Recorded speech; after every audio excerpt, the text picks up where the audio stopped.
Alright, anime fans, buckle the hell up because we're diving straight into the Inferno Arc of Saint Seiya Hades. If you thought the Sanctuary Arc was epic, with betrayals, Gold Saints making their last stands, and that brutal twist of the Hades invasion, then Inferno cranks it up to pure cosmic opera. This isn't just more Saint Seiya, this is the series screaming, we're not done, and we're going straight into hell to prove it. We're diving straight into one of the darkest, most brutal, and most legendary arcs in classic shonen history, Saint Seiya's Hades, Chapter Inferno. If the Sanctuary Arc of Hades was about loyalty, betrayal, and saints clashing under the weight of destiny, then Inferno is the part where shit goes completely to hell. Literally. It's mythological carnage, despair, and god-tier battles stacked one after another. Let's dive into the plot and setting. The Inferno Arc picks up right where the Sanctuary part leaves us. The Bronze Saints, Seiya, Shiryu, Hyoga, Shun, and Ikki, having survived the slaughter of Sanctuary, now descend into Hades' underworld itself. No more temples, no more human politics.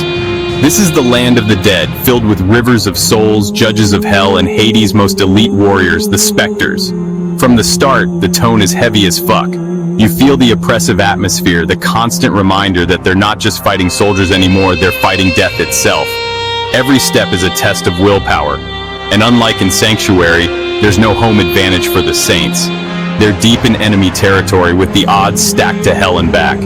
Now coming to the battles. The Inferno Arc isn't shy about throwing insane battles one after another. And honestly, there's some of the most mythic, gut-punching fights in the entire series. It has Bronze Saints versus Specters. Right off the bat, you see how fucking terrifying Hades' army is. These aren't disposable goons. They're monsters with devastating powers tied to the underworld itself. It has the 3 judges of hell. These guys are absolute beasts. Each judge, Minos, Rhadamanthus, and Iacchos, represents a nightmare-level hurdle. Rhadamanthus especially becomes a major wall. His raw strength and brutal cosmos crush even Gold Saints.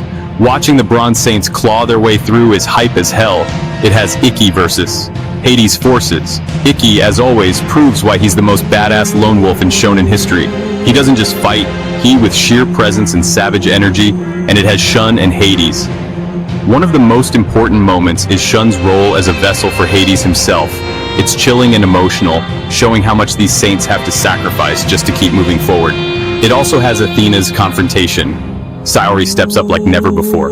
Her calm, divine determination clashes with Hades' arrogance in a way that gives the arc weight beyond just fists flying.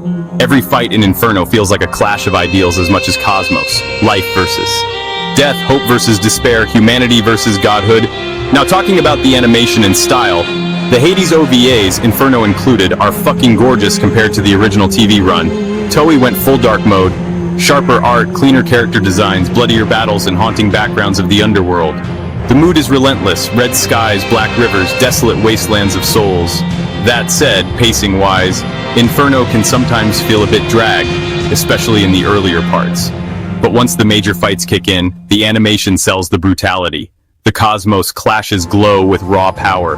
The impact frames hit hard, and the whole thing feels operatic, like a goddamn myth painted on screen. Coming to its themes and symbolism, it deals with themes of life versus death. The saints aren't just fighting enemies, they're literally defying death itself. It deals with hope in despair. Even in hell, Seiya and the others scream out humanity's will to never give up. That stubborn shonen never surrender hits different when you're literally in Hades' backyard. It deals with sacrifice. Every step costs blood. Gold Saints give their lives. Bronze Saints nearly burn out their cosmos. Victory comes only through suffering. And finally, the classic God versus man battle. The arc highlights what makes saints special, their defiance of divine fate. They're mortals who choose to fight back against gods who see them as insignificant. Now, why it's a great sequel and worth watching. Hades. Inferno is the natural escalation of Saint Seiya's story. It takes the mythological scale of Sanctuary and cranks it up by dragging the saints into the land of the dead. It's darker, bloodier, and more emotionally heavy than anything before it. It gives us some of the best fights in the franchise, Ikki's battles, the Judges of Hell, Shun's possession. It deepens the mythology by expanding into the literal underworld.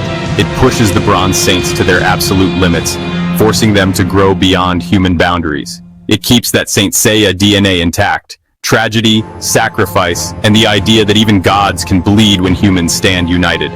In short, Saint Seiya Hades. Inferno isn't just a sequel. It's the saints stepping into hell itself, battling despair, and proving once again why this franchise is a cornerstone of shonen history. It's heavy, it's mythic, it's brutal, and it's absolutely worth watching if you want to see legends clash in the most hopeless battlefield imaginable. Final thoughts. Inferno is a darker and a great sequel. It sticks to Saint Seiya's core DNA struggle, sacrifice, and the will to burn your cosmos even when gods stand in your way. Inferno doesn't mess around. It's darker, riskier, and way more emotionally heavy than Sanctuary. It shows what makes Saint Seiya timeless, not flashy power-ups or cheap victories, but the gut-wrenching determination of heroes who refuse to die quietly. That's it for today. Share your thoughts in the comments. Subscribe for more anime content, and I'll catch you in the next one, my golden saints. Fight for Athena.